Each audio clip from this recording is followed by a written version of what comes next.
মৰমৰ ছাত্ৰ-ছাত্ৰীসকল, learning skill with কবিতা চেনেলটোলৈ তোমালোকক সকলোকে স্বাগতম জনাইছোঁ। লগতে ভোগালী বিহুৰো ওলগ জনালোঁ। আজি হৈছে মাঘ বিহুৰ উৰুকা, গতিকে তোমালোকে নিশ্চয় সকলোৱে মিলিজুলি এসাঁজ ভোজ ভাত খাবা, হয়নে? আৰু কাইলৈ পুৱাতে উঠি মেজি জ্বলাবা আৰু অগ্নি দেৱতাক সেৱাও কৰিবা, হয়নে?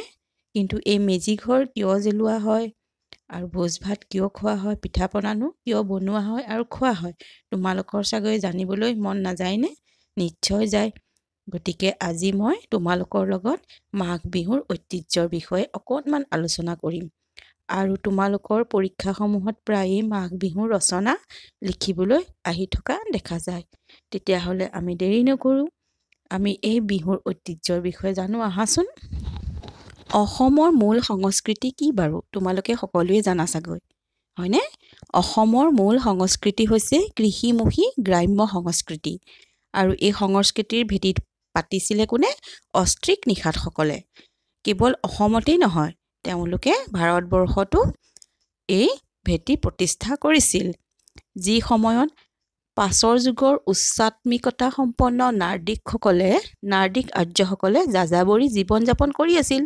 তাতোতকৈ আকৌ বহুত কালৰ আগতেই দক্ষিণ পূব এছিয়াৰ পৰা পাটকাই পৰ্বত হৈ আহি অসমত এই অষ্ট্ৰিকসকলে বিশিষ্ট সংস্কৃতি প্ৰতিষ্ঠা কৰিছিল।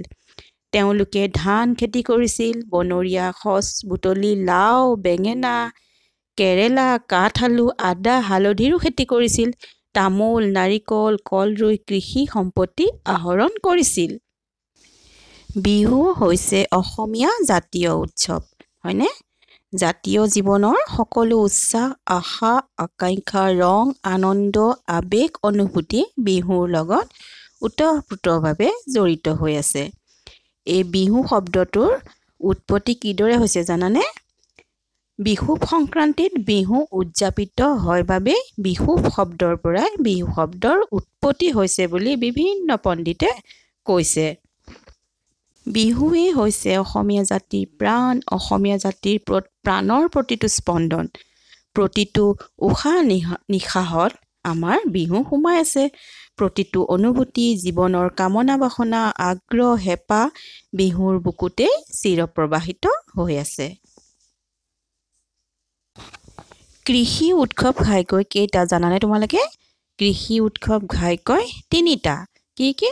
খেতিৰ আৰম্ভণিৰ বেলিকা, খেতিৰ বাঢ়নি বতৰত আৰু খেতি চপোৱাৰ শেষত। তদুপৰি খেতিৰ শইচ পোনতে কাটিবৰ দিনা আৰু পথাৰত শইচ সিঁচিবৰ দিনা বা ৰুবৰ দিনাও উৎসৱ পালন কৰা হয়। খেতিৰ সামৰণি উৎসৱ সমূহীয়াকৈ পাতে বাবে জাতীয় উৎসৱত পৰিণত হৈছে। অসমীয়াৰ বহাগ বিহু খেতিৰ আৰম্ভণিতে হয় আৰু মাঘ বিহু সামৰণি উৎসৱ। উৎসৱৰ মূল উৎস হৈছে আনন্দ। বহাগত পোৱাৰ আনন্দ, মাঘত পোৱাৰ পাই সামৰাৰ আনন্দ।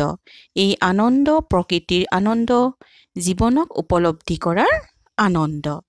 এই আনন্দই কৃষিজীৱী অসমীয়াৰ অন্তৰ স্পৰ্শ কৰি অনুপ্ৰেৰণাৰ জোৱাৰ আনে।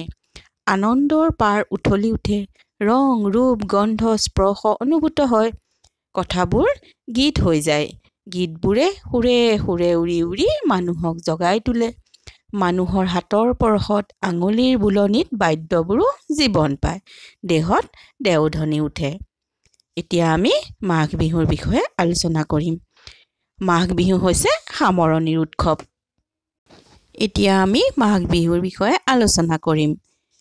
আঘোণ আৰু পুহ মাহত পথাৰৰ সোণবৰণীয়া লখিমী আহি ঘৰ সোমায়। অৰ্থাৎ মানুহে আঘোণ আৰু পুহৰ মাহত ধান কাটি শেষ কৰি লখিমী ঘৰলৈ আনে। অসমীয়াৰ ওঠত কি হয়? শান্তিৰ সাৰ্থকতাৰ হাঁহিকণ বিৰিঙি উঠে। কৃষিকাৰ্যৰ কৃতকাৰ্যতাই অসমীয়াৰ মনলৈ পৰম নিৰ্ভৰতা আৰু গভীৰ প্ৰশান্তি আনি দিয়ে। প্ৰকৃতিৰ মহান অৱদানৰ স্বীকৃতি জনাই অনন্তজনলৈ কৃতজ্ঞতাৰ শৰাই আগবঢ়াই গুৰু ভকতলৈ ন-ধানৰ এমুঠি জা-জলপানৰ দিহা কৰি অসমীয়া জাতিয়ে পুহৰ সংক্ৰান্তিৰ দিনা ভোগালী বিহু উদযাপন কৰে।